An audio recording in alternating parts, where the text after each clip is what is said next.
Friends, હવે આપણે દીકરીઓ માટે બનાવીશું એકદમ સિમ્પલ રેસીપી. ફક્ત 10 જ મિનિટમાં તૈયાર થઈ જાય અને એની સાથે આપણે આ ક્રિસ્પી કેળા વેફર પણ ઘરે બનાવવાના છે.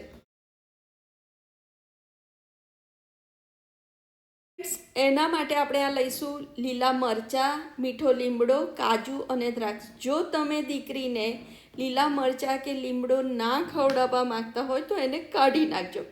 હવે એની સાથે સિંગદાણા અને મરીનો ભૂક્કો. હવે આ રેસીપી એટલે કે સબ્જી છે એ આપણે કાચા કેળામાંથી બનાવવાના છે. તો સૌથી પહેલાં કાચા કેળાને તમારે છોલી અને તમને જે સાઇઝના પીસીસ ગમે એમાં તમારે સમારી લેવાના છે.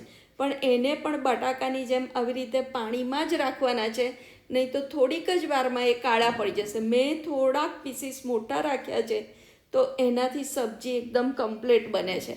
હવે તમારે થોડું ઘી અને થોડું તેલ મૂકી અને એ ગરમ થાય ને એટલે પહેલાં એમાં કાજુ તળી લેવાના છે. કાજુ થોડાક બ્રાઉન થાય એટલે એમાં દ્રાક્ષ ઉમેરી અને બંને કાઢી લેવાનું છે.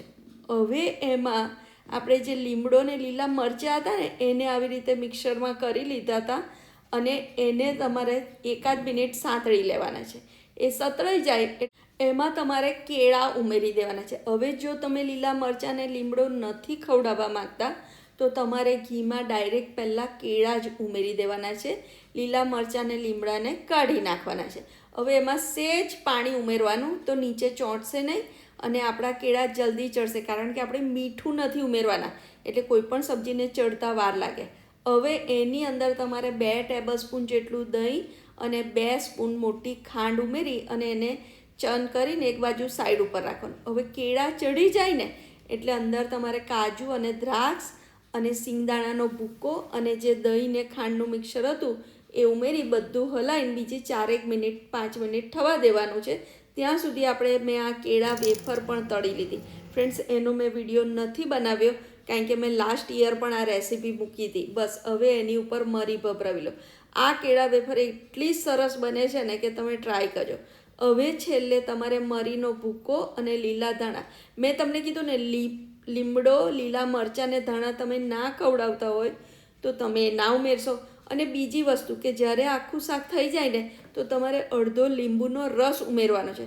મારું દહીં થોડું ખાટું હતું ને એટલે મેં અંદર લીંબુનો રસ નથી ઉમેર્યો, પણ તમે જ્યારે બનાવો ત્યારે અંદર લીંબુનો રસ ઉમેરજો. ખાંડ અને લીંબુનો રસ એ બંને આપણે મીઠું નથી ઉમેર્યું ને એ બેલેન્સ કરશે અને દીકરીઓને એવું નહીં લાગે કે આપણે એકદમ મોડું ખાઈ રહ્યા છે. અને શાક એટલું સરસ બને છે ને ફ્રેન્ડ કે એકદમ સિમ્પલ રેસીપી છે. તમે ટ્રાય ચોક્કસથી કરજો. તમારા ફ્રેન્ડ સાથે શેર કરજો કે જે એ પણ ગૌરી વ્રતમાં એમની દીકરીઓ માટે બનાવી શકે. અને કોઈ ક્વેશ્ચન હોય તો કમેન્ટ કરજો. Thank you.